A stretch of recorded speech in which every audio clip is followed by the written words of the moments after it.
Welcome to Let's Talk About It. Here we go! Oh! Oh no! Oh my god!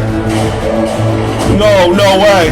Oh! It's Saber Oh, look at these fights!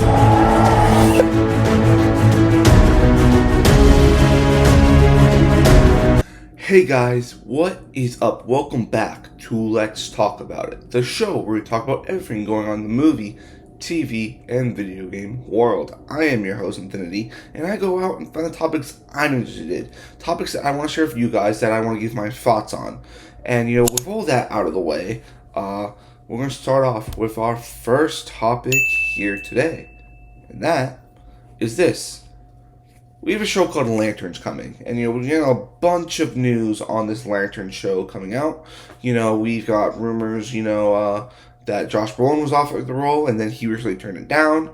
And right now they're looking for their Hal Jordan. But we got a little other news today about it. According to comicbooknews.com, we actually know now one of the directors for the series. According to them, Lanterns reportedly enlists the end of the effin' world director, Lucy Ticheranak. If I said that last name wrong, I'm sorry. It's a hard name for me to pronounce, But, going to this, getting the confirmation, not really confirmation, but, we're kind of maybe them getting this director, shows that this Lantern show, I think, possibly this is the next thing to come out after Supergirl. I think that Supergirl, they're going to start filming very, very soon. They already got the director and the star for that film. But, we have this Lantern series coming, and, they have their showrunner. I believe they have their writers. And they also, are in the process of casting right now. So it makes sense that they got their director out there right now. They got a director now for the show, of course, it says here she worked on the show The End of the Effin' World. Personally, a show I have not been able to check out. But right now, they're trying to get in their negotiations with her to try to get her to do a number of the episodes. She's also worked on shows like Station 11, which that was an HBO show, which I remember. And right now, after them not getting Josh Brolin, this article also goes into who are the three next up that they are looking into. There's three names: Ewan McGregor, Matthew McConaughey, and Chris Pine are all people they are looking to play Hal Jordan. And, I'll be honest, guys, I wasn't, like I said earlier, I wasn't really into the Josh Brolin Hal Jordan casting because, personally, I think Josh Brolin's a bit too old to play the character. And, he's already done the superhero genre a few times. He's played 3 superhero characters. And, I'm looking at the people they might have here: Ewan McGregor, Chris Pine, Matthew McConaughey. I think Matthew McConaughey would pass on the role, in my opinion. I think, he hasn't really gone into the superhero space right now. I think, big ones would be Chris Pine and Ewan McGregor. Personally, I'm for Chris Pine because, I can see Chris Pine playing the arrogant Green Lantern Hal Jordan. Hal Jordan, he's not just only, this super space cop with magic ring, but he's a pilot. He's cocky. He has that cockiness to him, and I think how Chris Pine played Kirk. How he played Kirk in Star Trek. The cocky, arrogant captain of the Enterprise. I can see him doing that as well with this Hal Jordan character as well. He also kind of did that with Steve Trevor and Wonder Woman. Ewan McGregor intrigues me because I kind of saw some of that cockiness in Birds of Prey. That was something I really liked about Birds of Prey was a Black Mask. I actually liked Ewan McGregor's Black Mask in that film. And of course, those are two actors who have also worked in the DC area, so that's going to be appealing to Warner Brothers.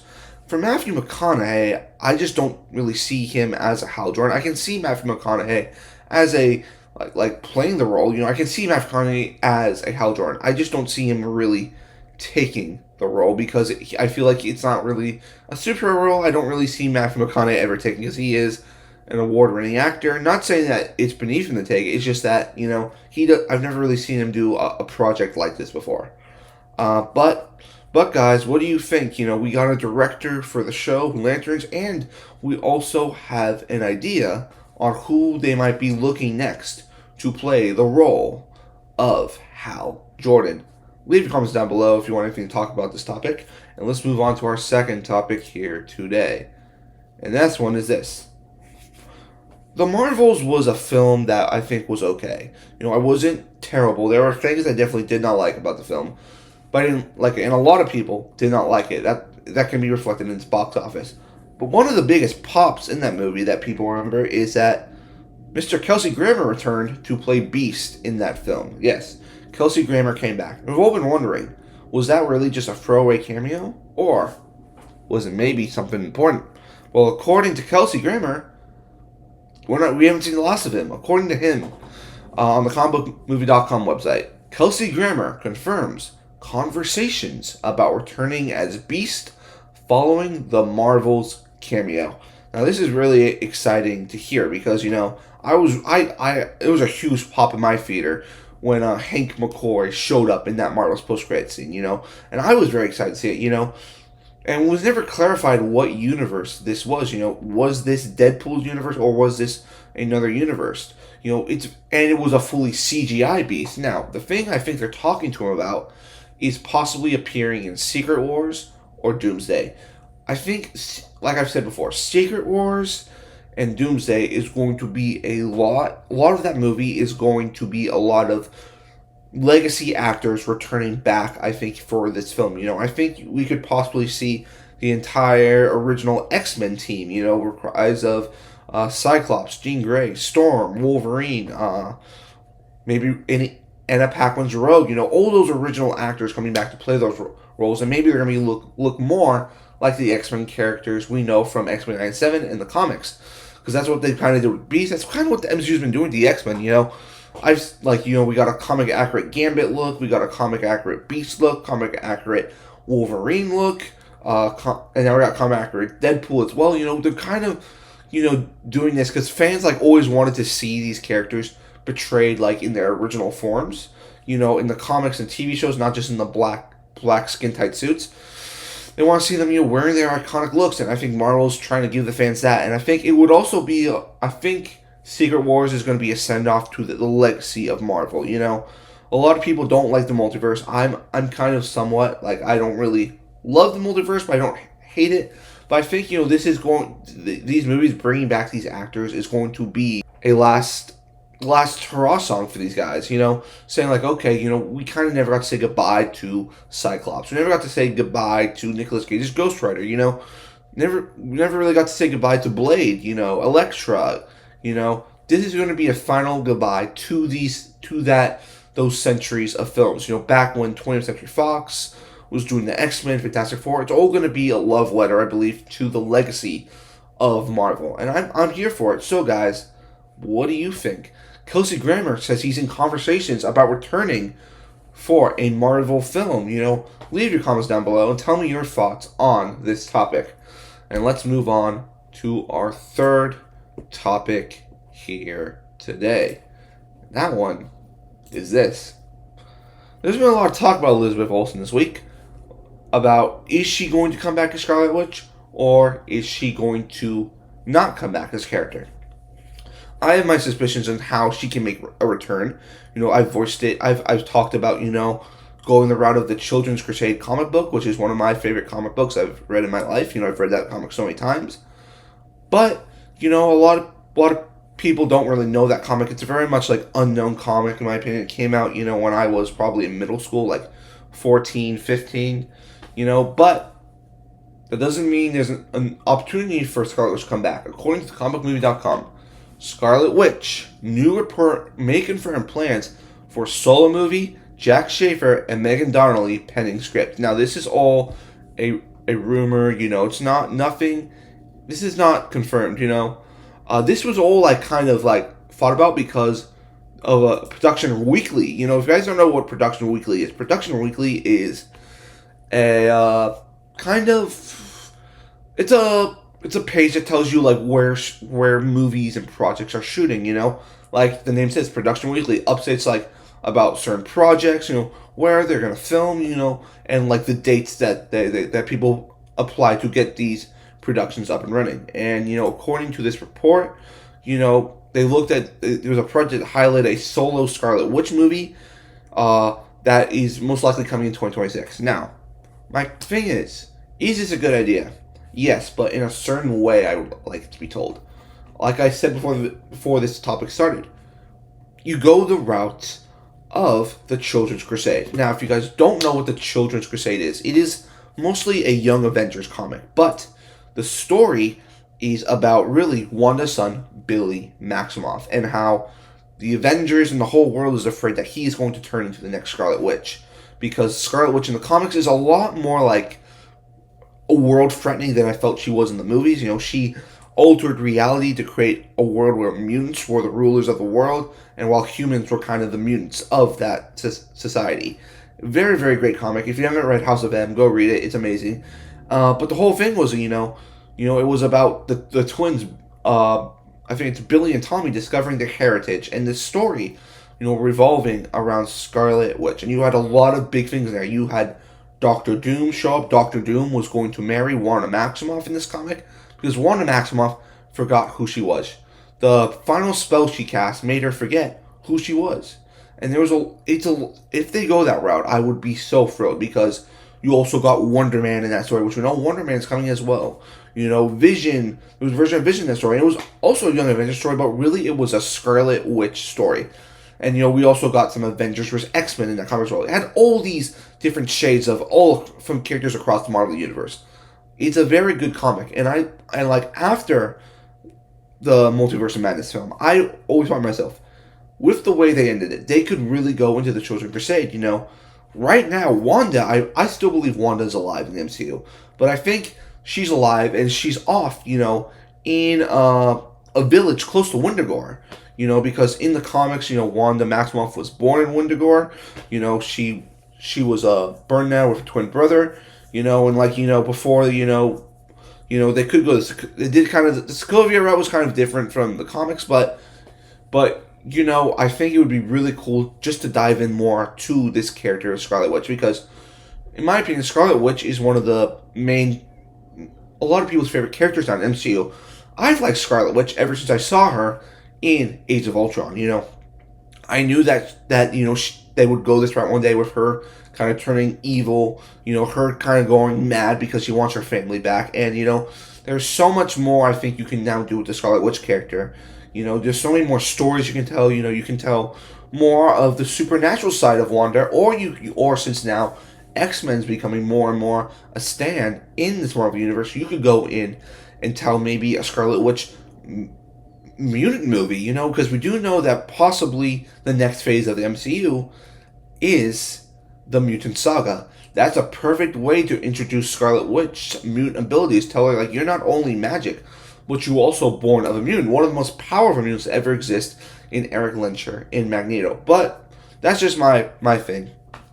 And also, this report also talks about Jack Schaefer and Megan Donnelly writing the script. Now, if you don't know who those people are, they're the people who wrote WandaVision, and they're also the people who wrote the new Agatha All Along show. So I think it would be great to get those people involved. I think it would be another cool thing if they got Matt Shakman to come back and direct this film, because Matt Shakman was one of the lead directors on that WandaVision series, but I think he's a bit busy right now with his Fantastic Four franchise.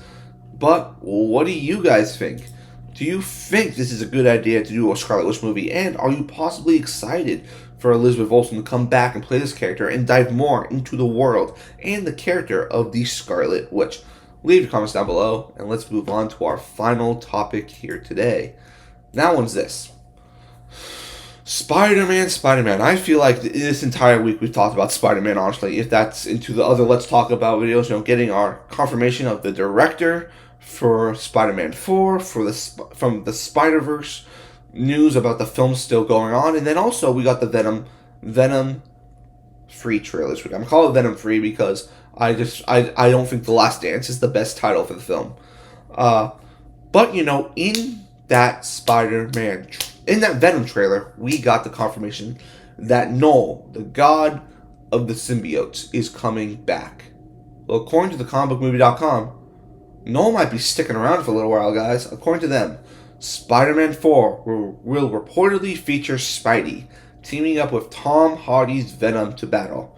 Now, a lot of you are probably thinking, no, don't mix the Sony with the MCU. I'm going to tell you why this is actually a brilliant idea.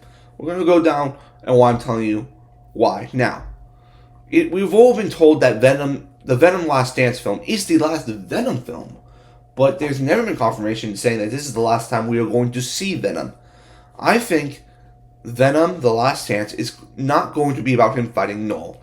But I think it's about setting up Knull. Because if you watch that final trailer, guys, you watch that final Venom trailer, it's not just Venom fighting Knull. You see Knull for like maybe 10 seconds in the trailer. It's about Venom fighting this really big symbiote monster beast. And, having this other government agency fighting it with him as well. So, what I think is this movie's going to end on is that Venom defeats this monster, and then it's going to go into a multiversal story.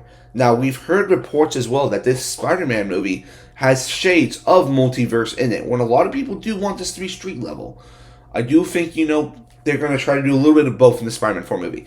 Do a bit of the street level, but also make it a multiversal film.